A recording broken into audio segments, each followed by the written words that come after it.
Hey, Cardinal fans, we're back for another edition of This Week in Ball State Sports. This will be the last weekly podcast episode that we do. We'll have one more wrap-up series episode once baseball, softball, track and field, and our spring sports end. But since the semester technically ends academically this week, we'll stop the podcast, take a couple weeks, and then come back, recap things before we officially hit summer. First up is Jeff Mitchell, Director of Athletics here at Ball State. Jeff, appreciate your time as always. Thanks for joining the pod. Make my pleasure, always. Thank you. Jeff, there's a lot going on from your standpoint. One big thing that has been the talk of the social media spheres is the new turf at the Ball State football field. You put out a picture. The football page put out a picture. The design is out there and going. And I think the big question for everybody is that's coming around is why no Dancing Charlie? What's the Cardinal head, Dancing Charlie? Like, what's the change? Well, I certainly anticipated that question, and yes, I guess I'm grateful for the fact that there's that many people paying attention to it. So our new field looks amazing, or is going to, as the final installation takes place.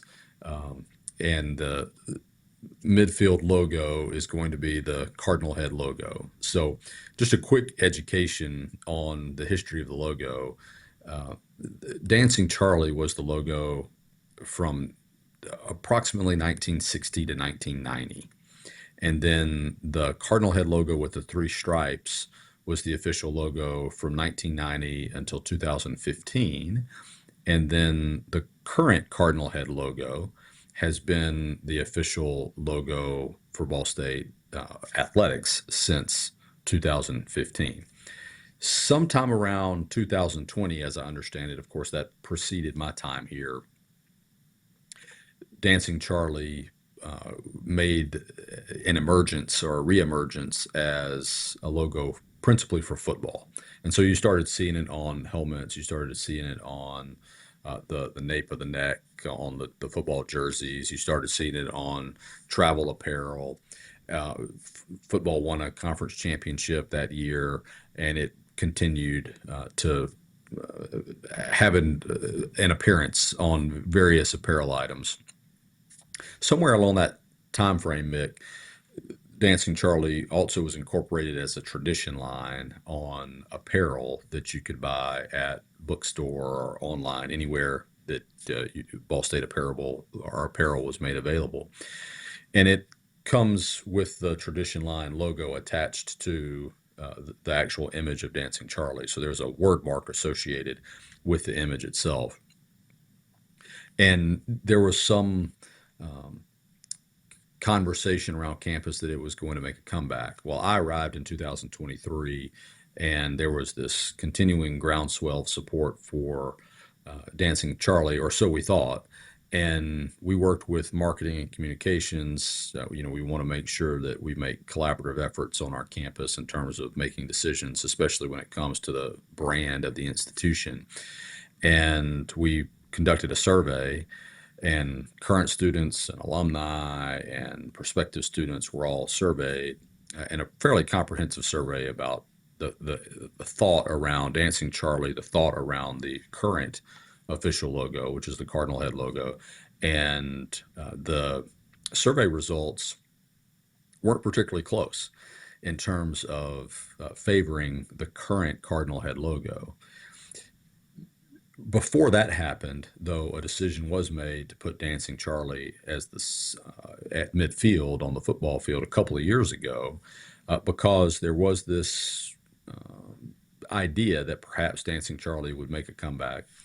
And we decided on an aging turf, or we'll just say on the aging turf, to put it out there, to cut out the center field or the center logo, put it in there, and see what happens, knowing that we would be replacing the field in a couple of years anyway. So now fast forward to the current day, and we're in a position to resurface the field, and the current Cardinal Head logo is going to return to its home in the center of Schumann Stadium. So that's kind of the history on that. Dancing Charlie will continue to be a tradition line logo, and it's been a part of our marks for several years, but just in that tradition line. But the cardinal head logo is the official logo and has been since 2015, the official logo of Ball State Athletics. So will we see like other teams wearing Dancing Charlie apparel moving forward? It will be there may be some that are on current uniforms that haven't been cycled out, but you will begin to see on uniforms anyway that it's less and less noticeable. It's not to suggest that there won't be an item or two that programs receive special permission to have it on a travel piece or a practice piece. But when you talk about the brand strength and we talk about the notable construction of the current Ball State Cardinal head logo, it looks different than a lot of the other Cardinal logos out there. And we're going to do our best to incorporate Ball State with it, just to help association with the logo and the place. But you're going to see Dancing Charlie only in that affinity tradition line, as opposed to it being a prominent image amongst our teams and on social media and things like that. But it's very much a part of our tradition, very much a part of our history, no different than the Cardinal head logo with the three stripes. Right. Okay. No, that's a good breakdown. Appreciate you sharing that, because I think that's one of the big talking points right now is which logo, which one, which why, all that kind of stuff. But for a lot of passion on both sides, Mick. There is a lot of passion on both sides, and it's been a good topic of discussion for everybody to have. Which one's their favorite? Which one they like more? Within the turf, Jeff, when is that project expected to be done? We've seen the updates and the progress and stuff like that. Do they have like a finalized date in mind? Yeah, it will be within the next couple of weeks when it's all said and done. It really doesn't take a long time to do it, particularly when the foundation was essentially as pristine as ours was. And again, when you're putting turf and replacing it on a former turf system, you're not going to have very many problems. And when you're putting in the new system, so that's our case. They have laid out the carpet. They are cutting out the numbers and the hash marks, and they'll do the end zones in short order. And so you'll see certainly within the next several weeks an almost finished product. And we intend to be training on it this summer as our teams come back from the semester break that they'll have before they come back for summer workouts. Awesome. Sounds great. You talk about summer workouts, semester break, graduations this week. Just want to give you a chance to say congratulations to graduates around Ball State Athletics.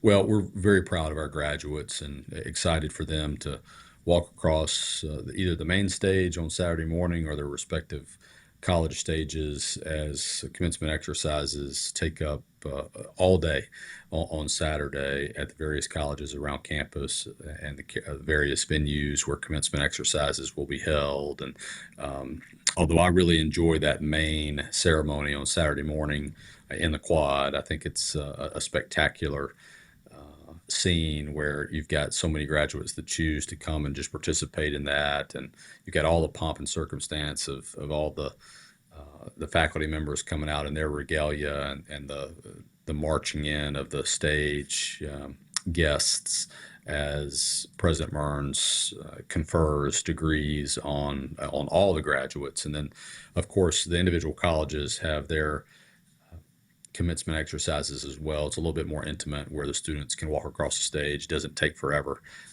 to call everybody's name at those individual ceremonies. And at the end of the day, this is why we are in the business of higher education, is to put student athletes and students generally in a position to achieve a degree and to be more confident than they've ever been as they enter the real world and seek to have, within the mission of the institution, meaningful lives and fulfilling careers. And that's very important to us. And so we beam with pride on days like commencement Saturday, when we get to see our student athletes cross stages where we get to see student athletes achieve great things academically, which are going to put them in a position to be successful as they enter the real world, and know that they had a really rich education as a part of being a student athlete too, and how the complementary effects of their lives as students and their lives as student athletes blend, and they become the person that they are today, which we hope certainly means that they are equipped to tackle the challenges that face them as they go on to do great things in the world. Well, Jeff, some student athletes aren't going to have the chance to walk because they'll be participating in events across campus. Ball State softball and baseball both playing on graduation dates. Those two programs are in an excellent position getting ready for the final stretches of their regular season before conference competition. First, starting off with softball, they've clinched a tournament spot, and they're pushing to try and win the regular season title. Yeah, really happy for Coach Helen Pena, her staff, that program, to put themselves in a position to win a conference championship. They are a really good team. There are several good teams in our league. I think the conference tournament is going to be a lot of fun, very competitive, and congratulations to softball for already clinching a spot in the postseason tournament. And we've got several graduates on that team, and really excited for them that they get to have the opportunity to play in front of friends and fans. I'm not sure what their respective schedules are relative to their particular colleges and their graduation obligations or their commencement exercises obligations. We'll see what that looks like, but a lot happening on Saturday, to be sure, but between competition there and graduation. And for the baseball program, Jeff, they're in first place in the Mid-American Conference.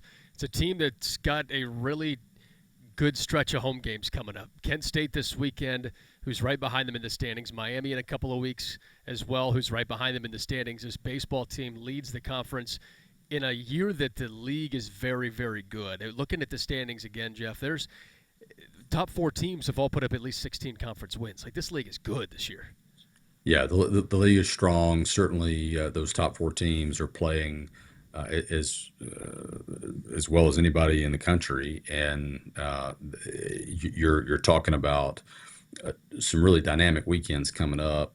We play Kent State this weekend, and Kent is a game behind us in the standings. Miami is just a half game behind. They've played one additional series than we have, and Kent State has, and so there's a lot of movement that's going to happen in the next few weeks because Miami's already played one extra series, and we have I guess 3 series to go, including the one this weekend. So you're going to see a lot of movement across the league, certainly as teams try to qualify for the conference tournament.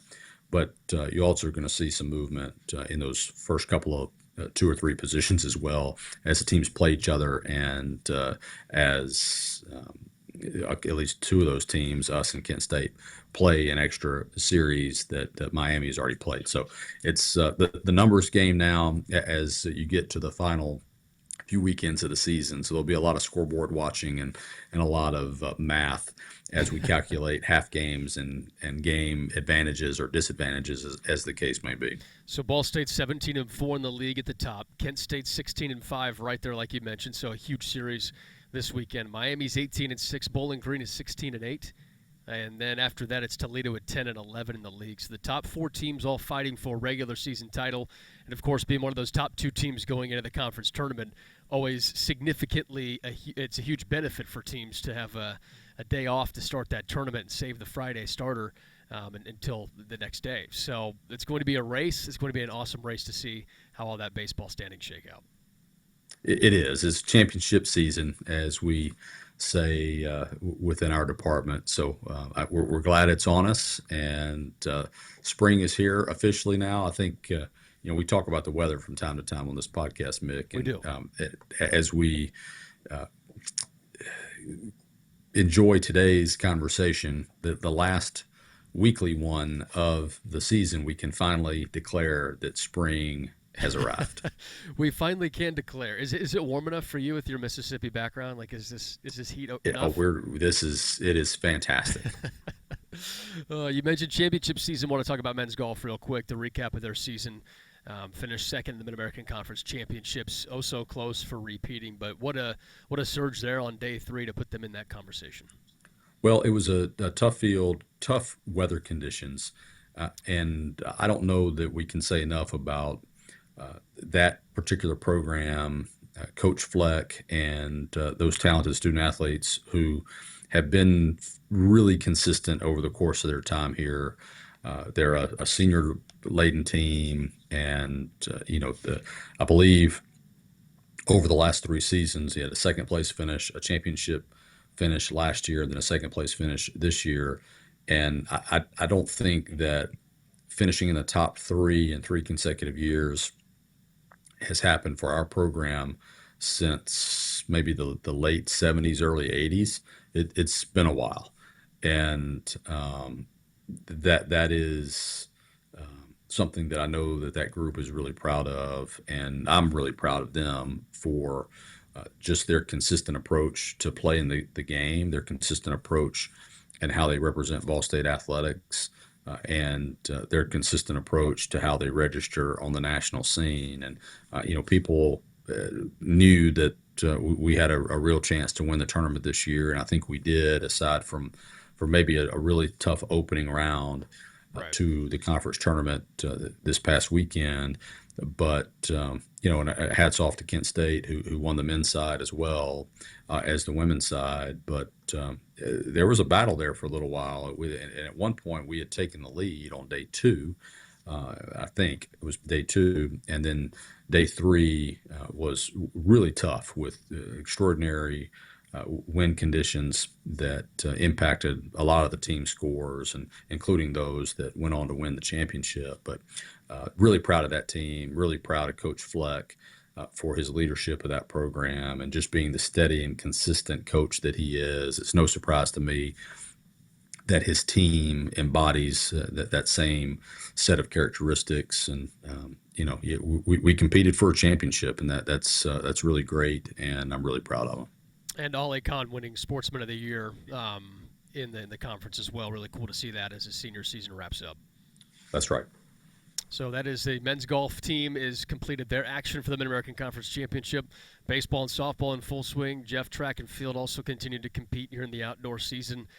But not very many sports left in the academic year, with track and field still continuing on top of baseball, softball. Yeah, we're winding down, which is exciting in some respects because it gives our staff the opportunity to reset as we shift gears into the 25-26 academic year. But at the same time, it's always sad when seasons come to an end too. But we're really proud of our talented student athletes and everything that they've done for Ball State over the past academic year. And at the same time, we're excited about next season, and we're already ramping up to get ready for football season, and basketball's next on our thought process as we prepare for that. And so the beat continues here as we work to continue to elevate what we're doing within Ball State athletics, and amidst the challenging time in our enterprise as well. And at some point, Mick, when we wrap up our podcasts for the 24-25 season, when we do that last one, we'll probably have an update about that house case, and that will allow us to maybe talk a little bit about what we're doing as we go into next year. But really proud of our student athletes, really proud of our coaches, and excited about the last few weeks of this season as we get to celebrate baseball and softball and track and field coming down the stretch, and competing for some conference championships in those 3 sports. 100%. We'll have that final episode in a couple of weeks. Until then, congratulations, graduates. And Jeff, appreciate you as always for joining us. We'll talk with you one more time here at semester's end to wrap things up. Thank you, Mick. Go Cards. Behind every strong hip and knee. Behind every strong shoulder. Good catch. Behind every strong team is our highly skilled team of experts in orthopedics. IU Health is the official healthcare and sports medicine provider of Ball State Athletics, and we're here to keep you moving. From acute injuries to chronic pain and conditions, go where the athletes go. Walk-in appointments for new injuries are available Monday through Friday from 7:30 a.m. to 4 p.m. And you can always schedule a same-day or next-day appointment and wait from the comfort of your home. Visit iuhealth.org/MuncieOrtho to learn more. Livestream Services Step-In Caregiver program supports caregivers the way fans support the Lady Cards. If you step in to provide help or assistance to a friend, family member, or loved one, you're a caregiver. Livestream Services can help with support, transitions, education, and planning as you step into caregiving. Livestream Step-In Caregiver programs are a comprehensive way to educate and support family caregivers, care partners, and people with care needs. Visit our website at livestreaminc.org for more information and resources, as well as upcoming events in your area. So just how big is the Mammoth Pizza at Mancino's? How about a big 24-inch round pizza loaded with all of your favorite toppings? Made to order just for you when you call 287-1300. The perfect size for the big game,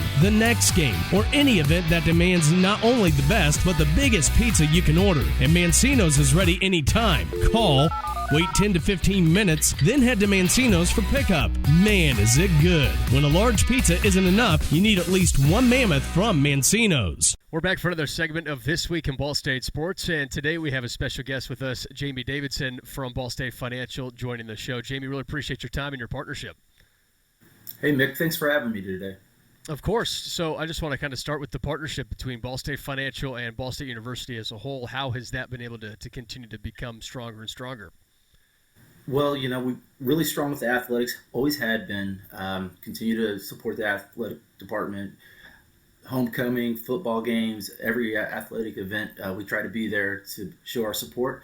And also across other areas of the university as well. We have a partnership with the School of Business over there, and we actually go in and teach financial literacy to the students.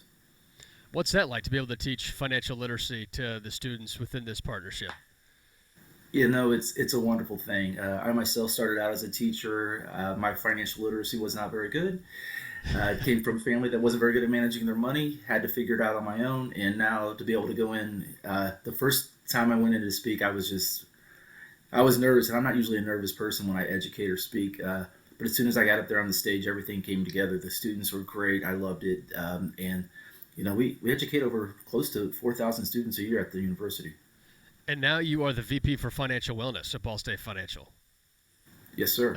What's that role like for you? That's what I am. The role for me was I really started out as an educator, teaching in middle school and high school, and then I went to the credit union, and we were working on doing financial literacy.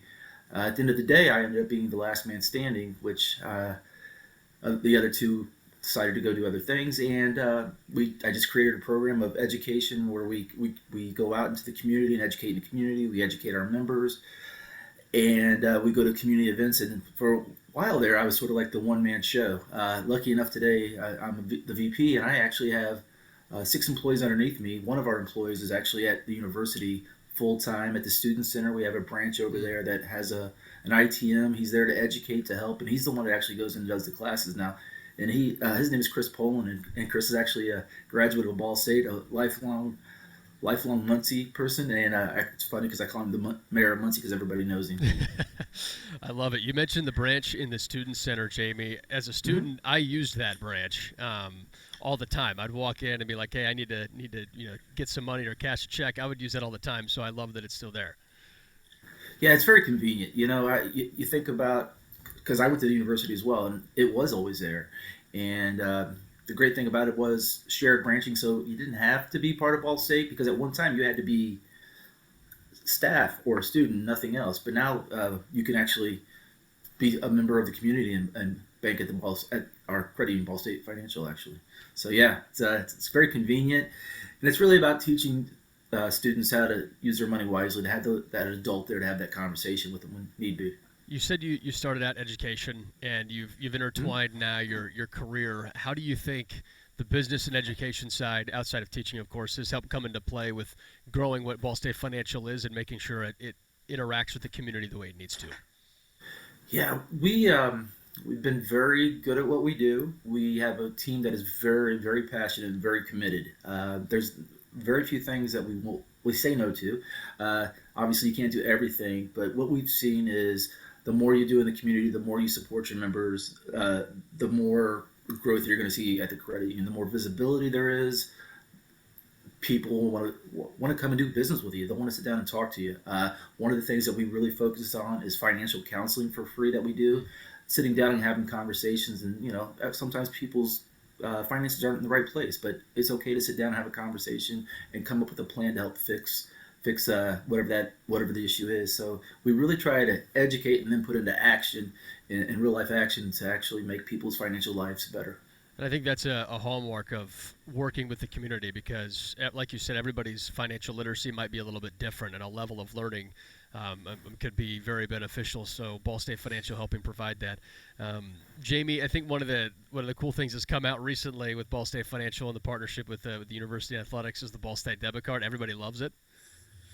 Oh yeah, I love it. Charlie Cardinal's on there, man. Love it.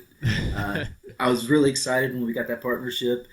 And myself being alone, like I said, I love the fact that we have that card. My wife has the debit card. We don't live in Muncie, but we do have the debit card because of our relationship and what the university itself provided for us. I was really lucky, and this is going back, but I was there the days when the basketball team was going to Sweet 16. So when Majerus was there, so trust me, Ball State athletics were really big in my household when I went there, and it still is today. I am going to show. I've got the card as well. I've blurred out my numbers there, but we've got the card. It's great. If you don't have it, make sure to check it out. Ball State Financial. Love that you mentioned Rick Majerus and basketball and all that type of stuff. It's one thing that you mentioned you don't live in Muncie, but when you have the ties, the connection, it helps bring everything together from a Ball State Financial aspect for people to work at your position that know the community well and can help tie things together. Yeah, it's like I said, the first time I came to teach, I had to pinch myself. The fact that the credit union supports the education piece and supports the membership of the community, that's what I love to do, is that passion, and my team is that passion. We bring that, and that's actually the passion of the credit union. The passion is financial literacy, making people's financial lives better. And a lot of times the question is, what does that mean? It means whatever it means for that person and meeting that person where they are. So just so excited. And I love what the partnership we're doing with you guys with the sports athletics with the Charlie Cardinal card. It's a great thing. I agree. I think it's great for the community, great for everybody involved. And when you look at what Ball State Financial is in the athletic department, is there anything you want people to know about either the working relationship, about what you do, or anything like that? I just realized that having partners from the community that are coming to the university to help the students is something that we as the credit union take seriously. The relationship is important to us, and we appreciate everything that you allow us to do, and we'd love to do more if we can. Nowadays we're in NIL money, and probably some financial literacy needs to be for some of those students. There might need to be a little bit of that, and we'd love to help. Jamie, we talk about the debit card, but there's also other products that Ball State Financial has. What are those? Yeah, a lot of people think that you go to a bank and all you do is use your savings account, your checking account. The debit card, which we're talking about the Charlie Cardinal debit card, is there to make life easier for you. But we have loans, we have different types of savings accounts, such as certificates of deposits, money markets. This is a place where you can put your money and you're actually going to earn a little bit more on your deposits than you normally would. The loans, anything from a credit card, auto loan, to a mortgage. Obviously, with the students, when we're trying to do the education piece, when I went to school, you could get a credit card. That's not a great thing when you're 18. So we try to provide that education, and the best way to go about getting the credit card isn't always the flyer you get through the mail. That's something that we work with, and love using the debit card because a lot of times students think a debit card and a credit card are the same thing. So there's another education piece there that, no, this is a debit card. You have to have the money in your checking account. And I just love it. When I found out we were getting Charlie Cardinal, I was just blown away. So I hope all the athletes are getting those, all the students are getting those, and realizing how special and cool that is. What was the process like to make that debit card happen with Charlie on it? Because the partnership with the university and with athletics has been so good the last 6 years, it's always been good, but it just continues to grow. It was very, it wasn't a hard one. It was a great one. It was one of those ones where we the credit union and U Athletics thought it was a good partnership, because we're there for the students, we're there for the university, and we're there for the community, and just being able to provide something that supports that, especially like again, Charlie Cardinal. I take my Charlie Cardinal. I go to another state. Somebody sees it and they go, "Oh, you went to Ball State." That says a lot. But we appreciate your partnership and everything you do for us and with us. All right, Mick. I appreciate it. Hey, I guess chirp chirp, right?